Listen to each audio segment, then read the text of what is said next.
We're very happy to have Dr. Ron Bitner and Amy Dolan here tonight. And I know this weekend felt like it was pollinators and I heard all these robins, and now the last couple of days it's winter again, but we're talking about pollinators tonight and bumblebees in particular, I believe.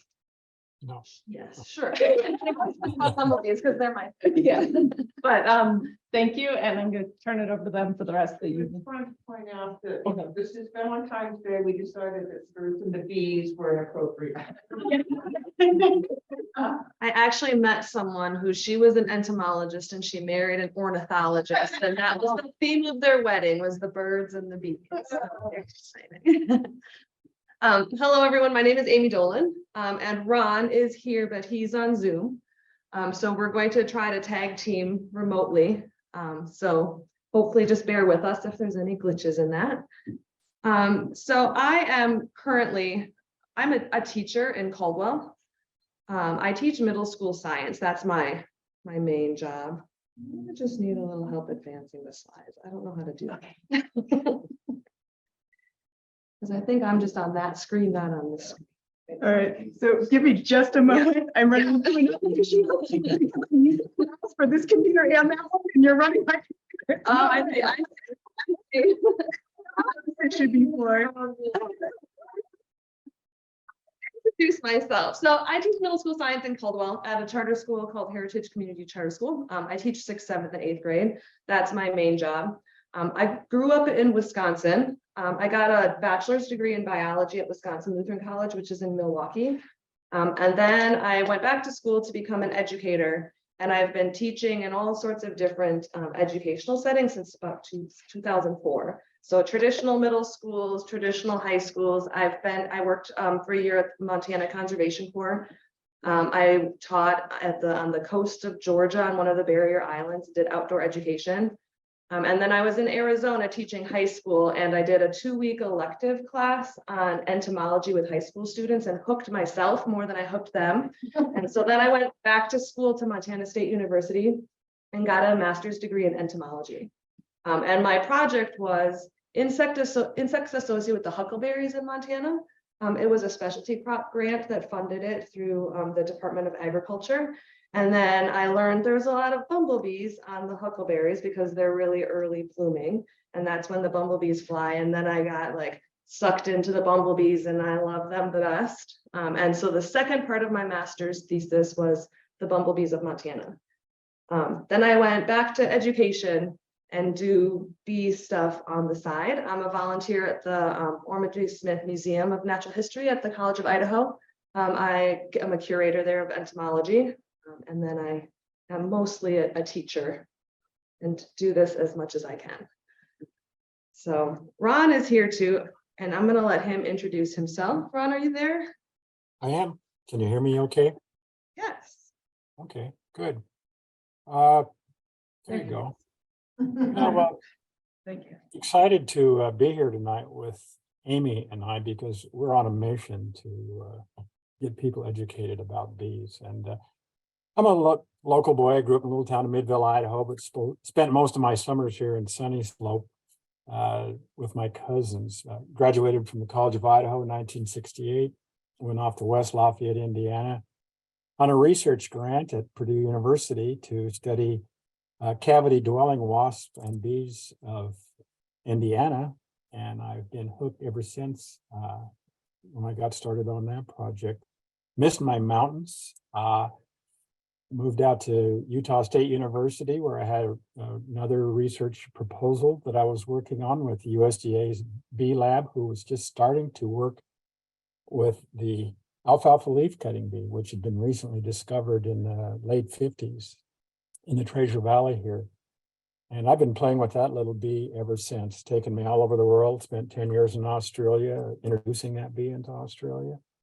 And yeah, I planted some vineyards 42 years ago. So bees and wine is what I do, and have a good time with it. Next slide. So in all my years of working, primarily with the alfalfa leaf cutting bee, it's taken me all over the world, but Canada, the US, Australia, some into Mexico. But here in the valley, we have probably 70 plus species or kinds of plants that require pollination.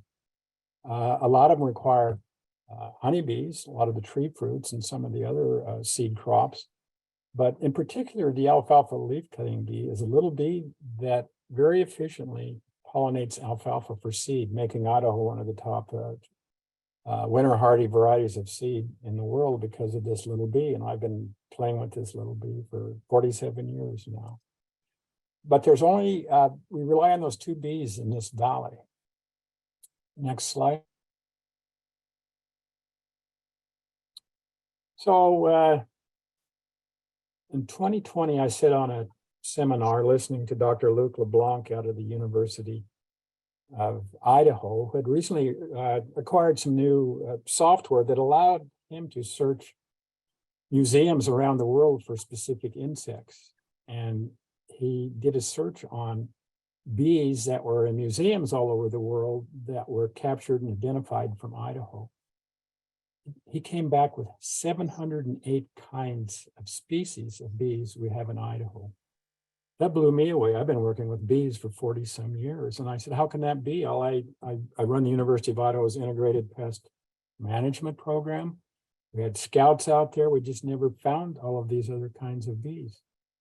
There was another article that came out in 2021 with Idaho Fish and Game on the bees of Idaho. Very little known about the kinds of bees we have, especially here in the Treasure Valley, where we grow all of these crops that require bees. We have local honeybee keepers that put bees out. I work with farmers to put leafcutter bees out. What about the other kinds of bees we have? Next slide.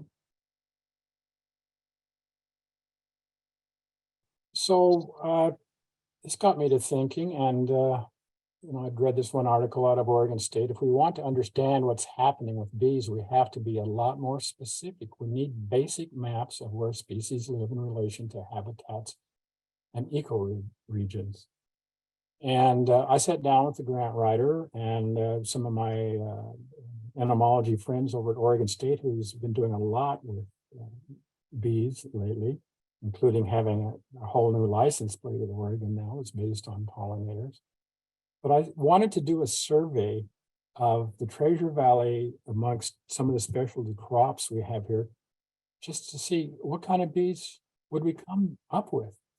So in 2020, I was fortunate enough, along with some of my cohorts, to receive an $87,000 crop block grant from Department of Agriculture in Idaho to do this survey. What kind of bees, how many bees, where do we find them? And in conjunction primarily with Oregon State and with the College of Idaho Museum, and I'm on the museum board there still now, we got this grant. We bought microscopes, equipment, money for students. We're able to bring on consultants like Amy to help us start this program. What is out there? And I was blown away. We'll talk about that a little more throughout this slide production. Next.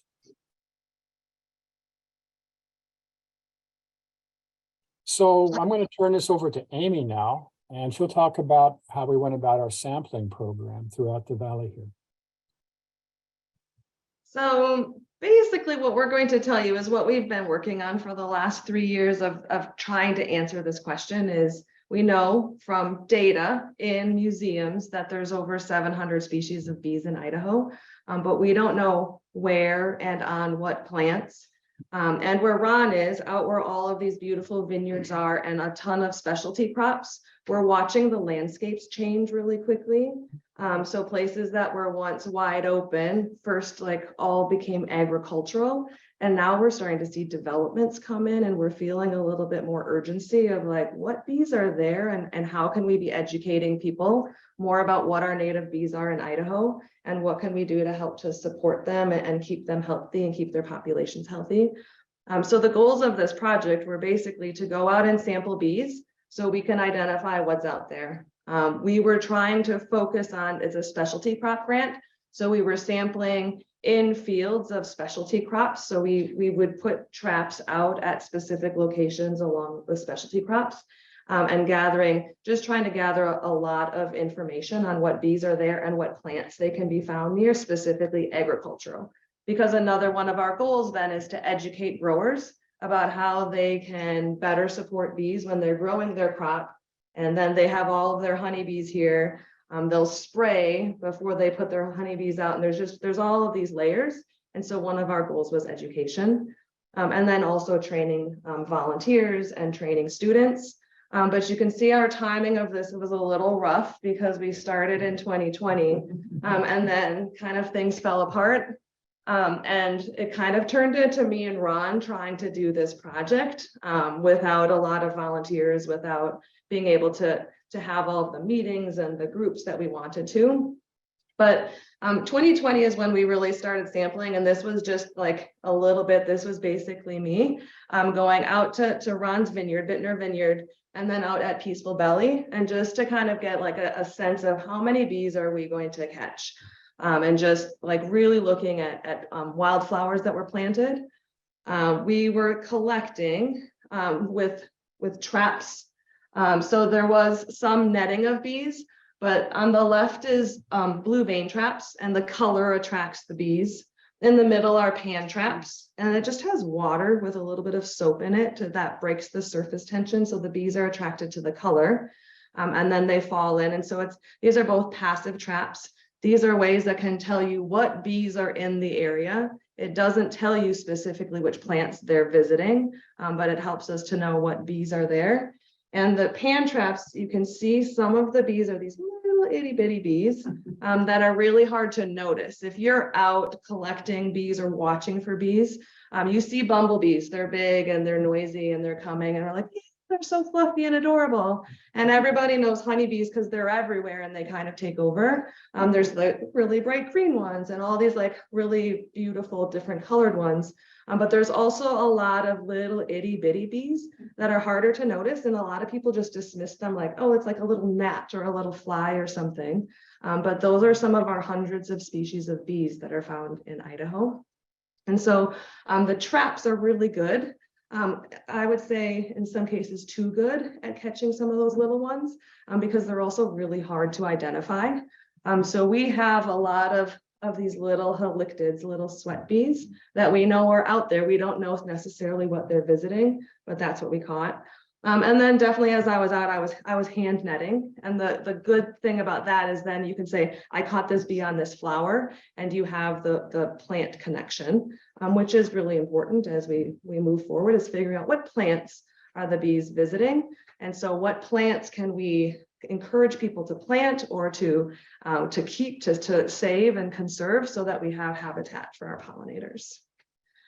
So the first summer was just me dabbling a little bit.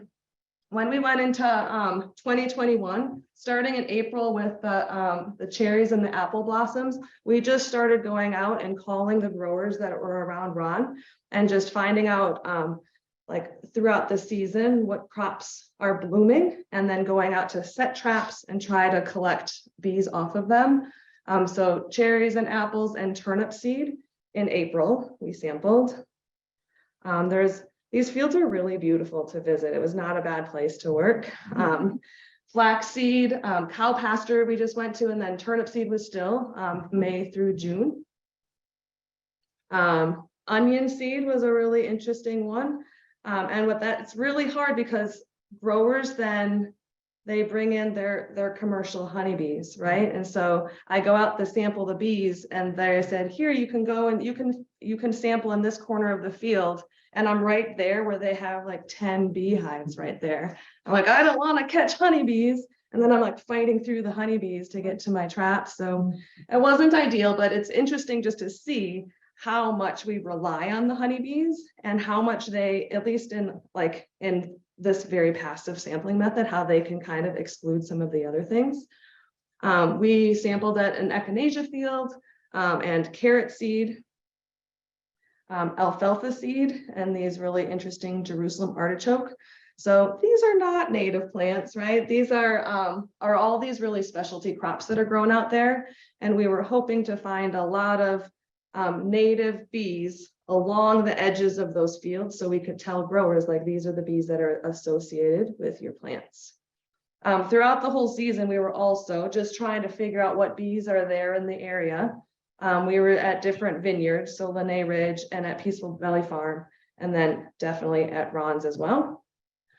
So that was the summer that was really targeted all throughout the summer, all of these different farm fields, which was overwhelming because that was the season where we weren't allowed to hire students to help us. And it was me driving around all summer trying to do that.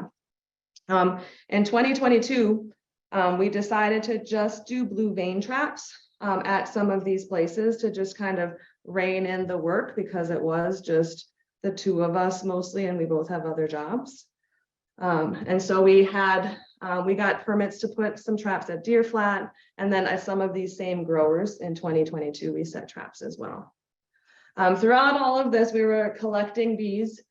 We had a couple volunteers at the museum that were sorting the bees that we caught and pinning the bees that we caught and just kind of matching them to their locations. And then through all of this, another one of our goals was also just to be kind of teaching people more about bees. So these are just some of the things that we have done. So events at Peaceful Valley, because we're out there collecting, we wanted to meet the people who were in the neighborhood and tell them a little bit about what we know. Down the bottom middle picture, we found a high school student to help us fly a drone so we could get pictures up above to see how the landscape is changing and to show what the fields look like from up above. The top left is actually here when there was a pollinator event in the spring and I was here because bumblebees are my favorite. I had bumblebee display. Bottom left is the one College of Idaho student that we got to be able to go out and work with us. So she was out collecting and she was awesome and a really hard worker. So she did help with collecting bees and pinning and sorting. Batu was pretty awesome. And then over on the right, Ron is collecting something with some volunteers there. So a big piece of what we're trying to do is also to just like connect with the community as we're doing this project and telling people more about the bees that are in their backyard so that they can learn about them and then want to keep them there. The biggest thing that for me, my most exciting thing about last summer is we connected with Oregon State University and their Master Melatologist program. So they, quite a few years ago in Oregon, their legislature gave them a lot of money to start an Oregon Bee Atlas. And they have used volunteers like master naturalists, but master melatologists. Those are scientists who study bees. And they have online class to teach people about the different groups of bees, to teach people how to go out and collect them, and then to process them and pin them and submit them to the museum. And they teach them to only catch bees on plants. And then the plants are recorded on iNaturalist, connected to a specimen that they collect. And they have come up with this amazing database of bees, species of bees, some that hadn't been collected for decades in Oregon. And they are now being collected because they have volunteers out in the state collecting them. So all of these bee species, and they're all connected to the plant that they were seen on, which is super valuable information.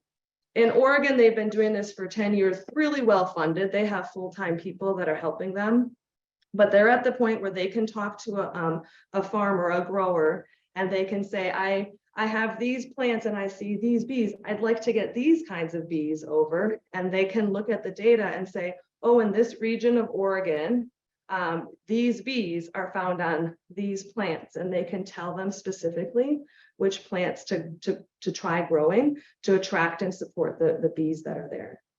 They have hundreds of volunteers, and the master melatologist is not stuck just in Oregon. They have spilled over into Washington, California, and Canada, and now into Idaho with this. So last year we started recruiting kind of in the middle of summer, like, hey, let's do this. Some volunteers to try it out with us. So in that picture there, we're at Peaceful Valley with some of our brave volunteers that said they're going to try. They enrolled in the Canvas course so that they could learn about, here's my net, here's my vial, I'm going to go catch that bee. And then we go out in the field and train with them. And then the goal is they're going to get more and more comfortable going out on their own. And then any place that they go in Idaho, they'll be able to collect bees, connect it to a plant. On iNaturalist is all geotagged, and we can start to build this amazing data set in Idaho as well, without needing to have, you know, people at the museum doing this. We can rely on people who are out enjoying Idaho anyways and who care about their landscapes. They can be contributing to this really amazing project. Because like Ron said at the beginning, at the University of Idaho, we have an insect collection. At the College of Idaho, we have an insect collection, but nobody has ever done a targeted, let's do an Idaho bee atlas. Other states are doing that. Where I got my master's at Montana State, they have a huge grant for 5 years to try to do the bees of Montana. And they have professors and graduate students, like a whole team that's tackling this 5-year project. And we're trying to do it a little bit with volunteers, you know, but you know, that's like, we're Idaho, we can do this, right? So I think that this is what I'm excited about, because I know that there's people in Boise and all throughout Idaho who are interested in bees. And this is a way, like me as an educator, of connecting those people to help them learn more about bees. For me, like I know a lot about bumblebees and I love the other bees, but I'm not good at identifying all of them yet. It's for me to learn more too, and for all of us to be able to work together towards learning more about our bees and then helping to make decisions in the future to help to support our bees.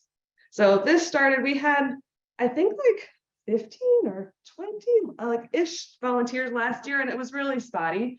I mean, it started kind of at the end of the summer, and then I went back to school and things get hard for me to navigate.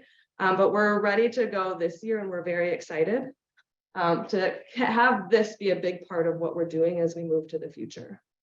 The awesome thing about this, besides having some field days where we help teach people how to collect and then go out collecting in groups and have fun out like looking at flowers and bees together, is that we did have microscope workshops. So this is in the entomology in the museum at the College of Idaho. And it's recently rearranged to make it be a much better workspace for volunteers to come and help. We used our grant money to buy microscopes so we can invite people in to come and sit at the microscopes and to learn bees with us, or even just to come on museum work days and have any bees that you caught and just look at them under the microscope and just use the space. Every first Saturday of the month, the museum has volunteer work days. Like the doors are open, anybody can come in and help. And this, we think, is a really great opportunity to connect the museum to some of these volunteers and to use these resources that we have there. Leading that in the plaid shirt on the left, that's Skylar Burrows. He is a taxonomist in Utah. He is one of the few bee experts in the country. That's the big bottleneck. You can go out and collect bees. That's a really easy thing. Sorting them and pinning them can be really slow, but then identifying and learning what they are is really, really slow.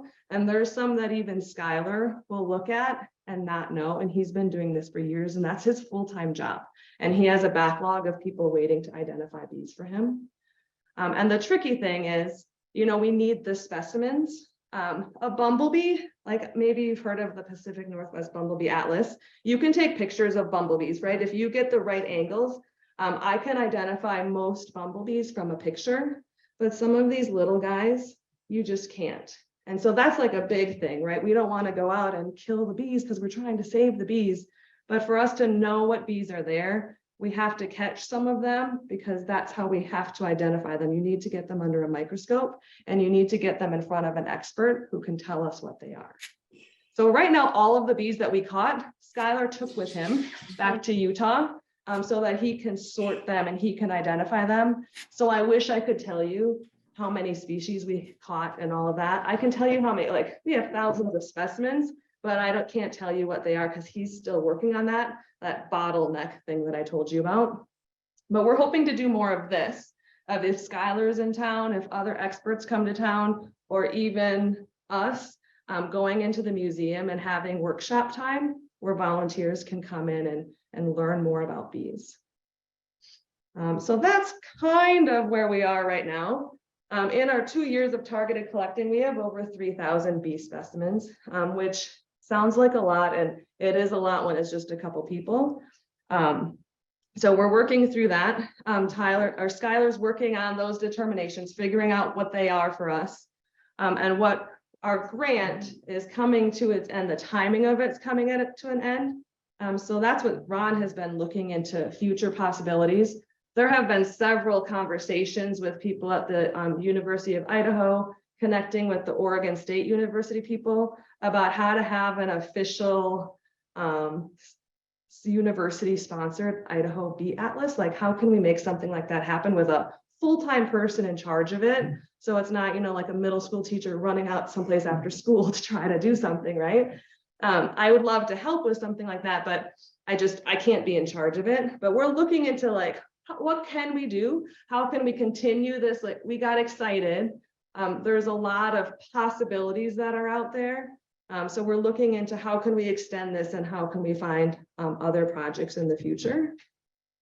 So that's kind of where we're at, like, where are we going? What I'm most excited for is starting the 2023 Master Melatologist program. And really excited because at the museum work day at the beginning of this month, Barbara and I sat down and she had her maps and her wildflower walks. And I'm like, that's what we're going to do. If we can trace the phenology of the native plants blooming around here, that's where we're going to find the really neat native bees.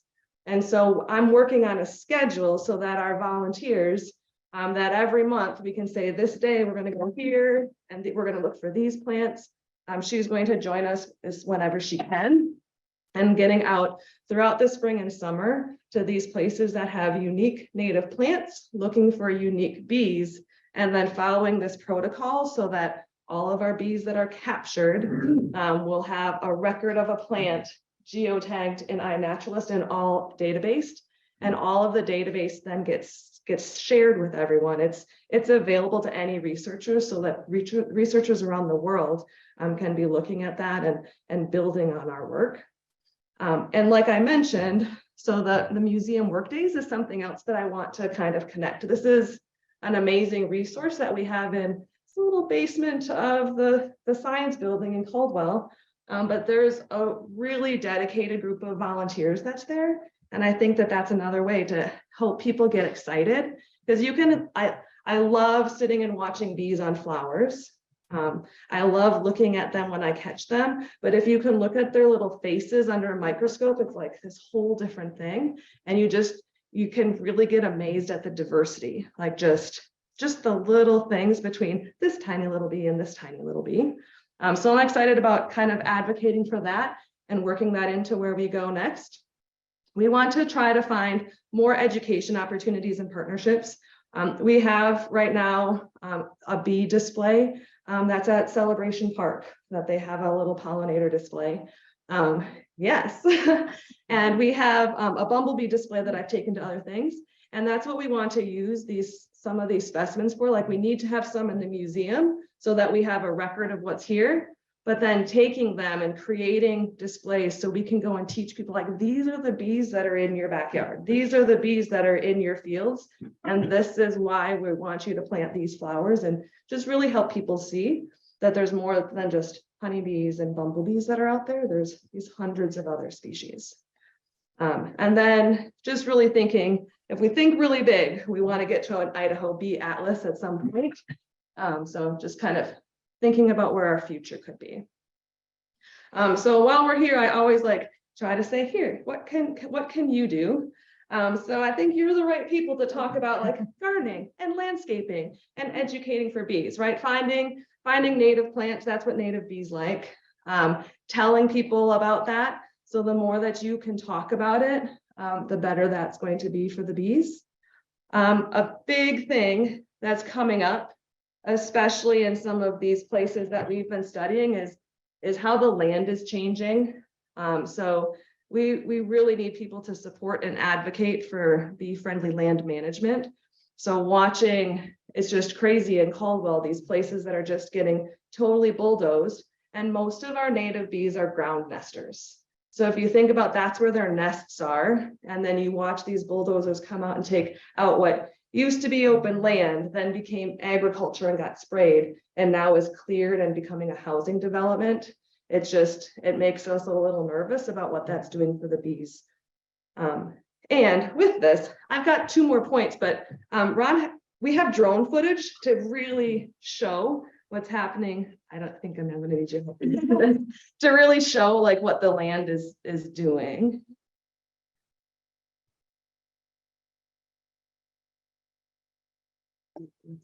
It's super brief clip, but it's kind of a neat view.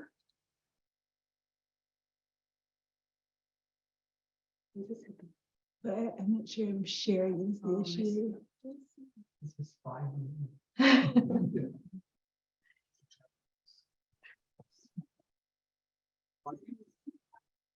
Yeah, actually, here. Oh, it's actually almost good. We'll get this on the right screen and then everybody can see it. So what you're going to see here is Lake Low, south of Caldwell here. And this is some drone. You have to get to go. Working toward that. Not very long. There you go. Lake Low to the south of us there.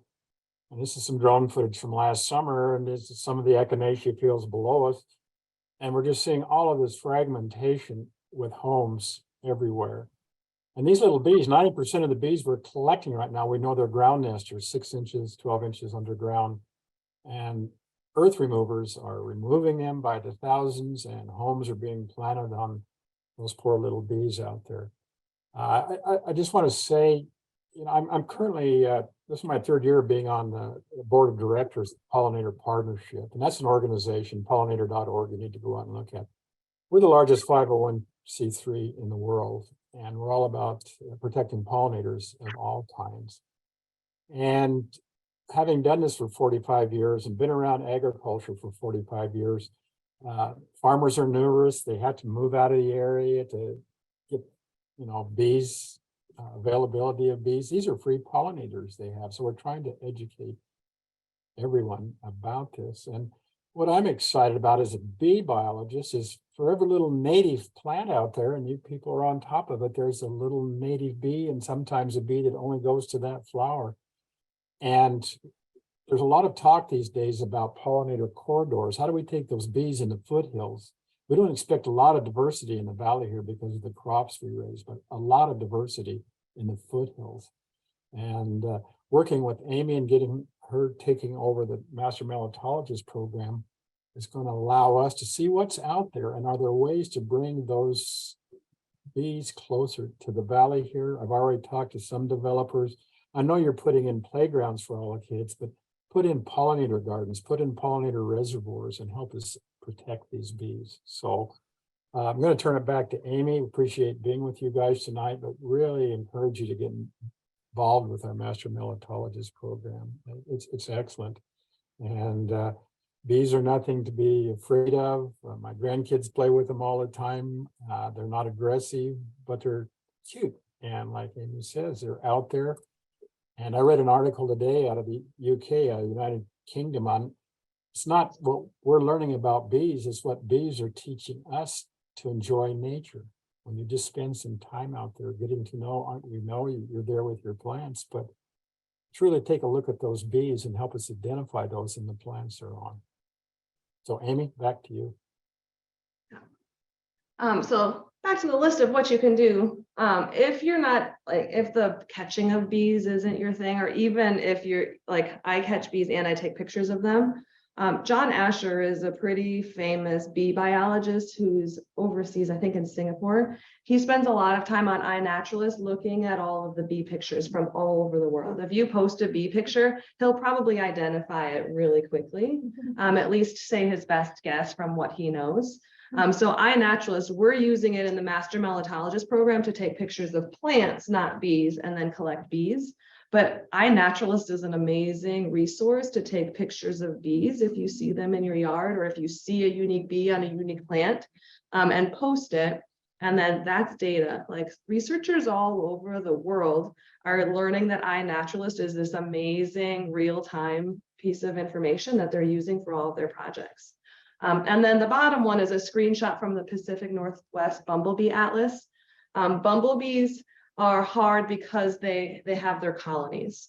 So the solitary bees, there's a lot of them. If you catch one, you're not taking away the queen from a whole colony. But bumblebees, because of their life cycle, because they have an annual colony, it's a little bit tougher to catch them. And I, with the master melatologist, will never say, yes, catch and kill and pin a queen bumblebee. And so the best way with the bumblebees is to get really good pictures of them, either on iNaturalist or to join with the Bumblebee Atlas, because that project has been going on for several years, and they're collecting amazing data too of where bumblebees are throughout the Pacific Northwest. And so that's, you can just, like with the technology that we have, and the technology is improving, taking pictures of native bees and then being able to say where you were and what plant it was on is really, really valuable data that you can send out and contribute to all this kind of research. And then, of course, like Ron said, and like I'm sure you're going to say, like, you can become a master melatologist. We would love to have more volunteers join us this year. It is all through the Oregon State University. They manage it all. So all the communication comes to them. They do Canvas courses, they teach it. They have amazing speakers that come on and give talks and teach about it. You can go to any of their events in Oregon, but with our little group of volunteers here in the Treasure Valley, we'll have local things. That's the wildflower walks that I was talking about, is what that'll be communicated to the master melatologist, but also to anybody else who just wants to go out. We're going to be real slow hikers. We won't make it very far. It's like, there's a plant, oh, there's a bee. And then like, oh, we went like 10 steps. There's the parking lot, right? But yeah, that's kind of the way that it is.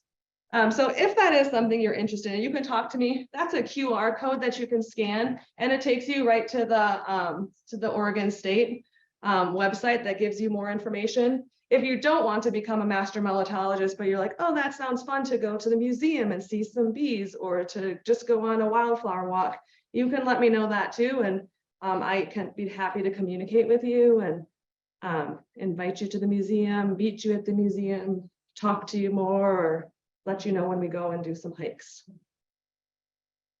So that's all that I have. We have, I think, Ron, I don't think he has anything else. So if you have any questions, I'd be happy to answer them. Oh, yes. I have two questions. Sure. One, about how many bumblebees have you seen in the Treasure Valley? That's a great question. So when I'm out in the agricultural area, a lot of bumblebees, especially in 2020, there was a bunch out there, but mostly 3 species. And actually I see more, well, I see different ones in the city than I see out in the agricultural areas. And one of, I think was interesting, maybe because I think it's interesting, maybe not everybody does, but the Japanese beetle traps, have you noticed them all over the city for the last however many years? Yeah. So Paul Castrovia, who has managed that, he gives me all the bumblebee bycatch that he has caught, and that is an amazing way to see the diversity. We've caught he's accidentally caught the Western bumblebee, Bombus occidentalis. It's a great one, and like in Boise, so it's telling us it's here, but that's not great location data, because he has techs go out and be like, it's collected in Boise, so it's one of like the many traps. But there's probably 5-ish species that are really common right around here. If you get up into the pine forest at higher elevation, then they change. That's what I learned very much in Montana, is you can predict what you're going to find with bumblebee species by your landscape. Like there's these ones with all their darker fur and the trees of the pines. And then like you've got these valley bees that are more common in the populated areas. Yeah. And my other question was about your pan traps. So apparently, or I assume that you're not catching enough bees to affect the population, overall population. But is there data to suggest that that's a pretty good representation of the biodiversity within the area? No, not that by itself. What the data is showing is that the best way to capture all the biodiversity is to trap and catch in multiple ways. The blue vein traps are target certain species. That's where we get the bumblebees. is in the blue vein traps, and then there's a couple other species that are there. The pan traps tend to get a lot of these little itty bitty sweat bees and a couple other things, and then some other like grasshoppers that hop in. And then there's some bees that are out there that won't go in either of those traps, and you have to hand net. So what the data is suggesting, what the people that have done studies of it and like crunch the numbers, they say the best way to get a really good sense of the biodiversity is to use all of the different methods in an area. Yeah. Thank you for your question.